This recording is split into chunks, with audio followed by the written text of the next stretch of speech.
Maulan pa, agad na nagsimula ng kanilang relief operation ang local government unit ng Iriga kasunod ng masamang panahon dulot ni Bagyong Bising.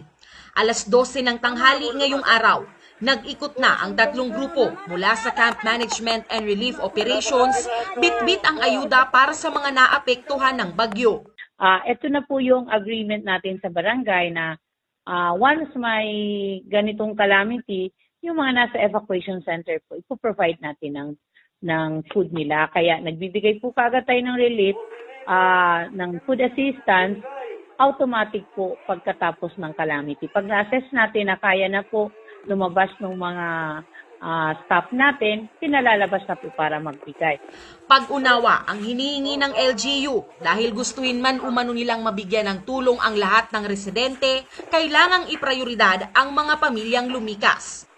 Actually po, kami po sa city, mas gusto ni sana natatawan gabos para nasiserve taman sana gabos na resident. Kaya lang po, medyo may kakulangan man po kita ni pondo. And kung nahihiling ka po, Abril pa sana po ngunyan, may bagyo na kita.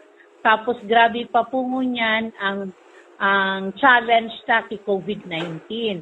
So ang funds na po, medyo ini-stretch naman po. Kaya kumbaga po, ang tinatawan sa sanangunyan, so talagang affected. Meaning affected po dahil dahil magayon sa sitwasyon ka pamilya mo, pwedeng naka-star ka duman sa low-lying area, sa flood-prone area, sa landslide-prone area, and then yung capacity mo, pwede ang harong mo, maluya, kuyan, na dapat ka talagang maghali dahil sa bagyo, nadi-displace ka po. Ano kaya nalipat ka sa evacuation center o kaya sa mga eskwelahan o kaya sa mga safe houses na identified po ng barangay. Ayon sa huling datos ng City Social Welfare and Development Office, mayroong evacuees mula sa 23 barangay sa Iriga. Mula ito alas 3 ng hapon kahapon nang ipalabas ng alkalde ang direktiba patungkol sa preemptive evacuation. Agad na nag-ikot ang camp management team, kawani ng CDRRMO at iba pang volunteers para rito. Mahigpit na ipinatupad ang one classroom, one family policy bilang pag-iingat din sa banta ng COVID-19. Pwede po yan duman sa Identified Evacuation Center, kabarangay, and may coordination din po kita sa DepEd and sa mga simbahan po. Actually po, binuksan ka DepEd yung mga schools na identified ta. Kasi po ngunyan, because of COVID, kung sa eskwelahan po, one room per family kita ngunyan. Kaya mahirap po nga rin magpa-evacuate ta. Siyempre sa sasakyan, sarong pamilya mo nang dapat mong isakay, ilalawag mo siya duman sa sarong room.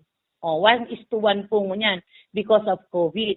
So, igwa din po kita mga church na inopen. Agad na ikinasa ang ocular assessment upang matiyak ang kaligtasan ng lahat ng Irigenyo. Based sa ocular inspection, ang ating mga water level monitoring system po ay nasa normal level. Based din po sa ating Task Force Ardana or yung ating Rapid Damage Assessment and Needs Analysis, nandyan po ang ating Rehabilitation and Recovery Committee Chair, ang CPDC, at ang ating mga taga-city engineers ay based po sa report nila ay wala naman po na mga natumbang mga poste, wala naman pong natumbang mga kahoy.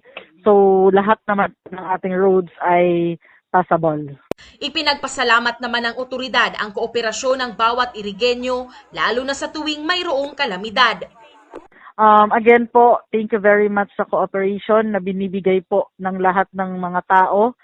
Lahat ng Irigenyos dahil po palagi nating na-maintain ang zero casualty dahil sa cooperation ng mga tao.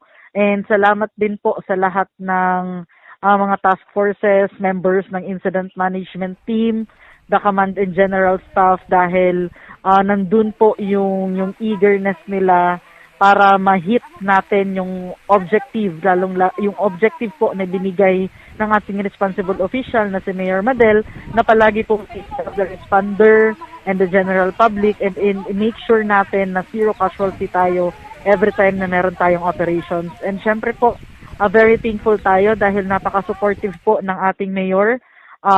24/7, talagang nakaantabay maagang maaga andito na at hating gabi na halos kung umuwi para lang ma-make sure niya ng lahat ng pangangailangan ay maibigay niya at lahat po ng ating mga incident management team down to task forces ay properly deployed and safe na safe po. Nagpapasalamat kita kay Amang Diyos na dayman po na grabe kita kading bagyo, and nagpapasalamat po kita sa mga barangay officials na nagtatabang po, sa mga volunteers mi po, sa mga staff ko po na nagpapa-evacuate, pag-aabot tigdi, mag-repack pa ng goods and magdi-distribute ng goods. So salamat po sa Indo.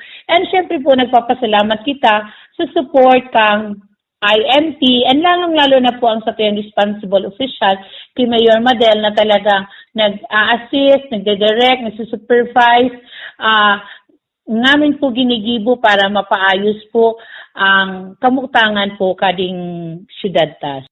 Samantala, iniatas din ni Mayor Madel Yorobe Alfilor ang suspensyon ng trabaho sa LGU Iriga ngayong araw, dala pa rin ng masamang panahon.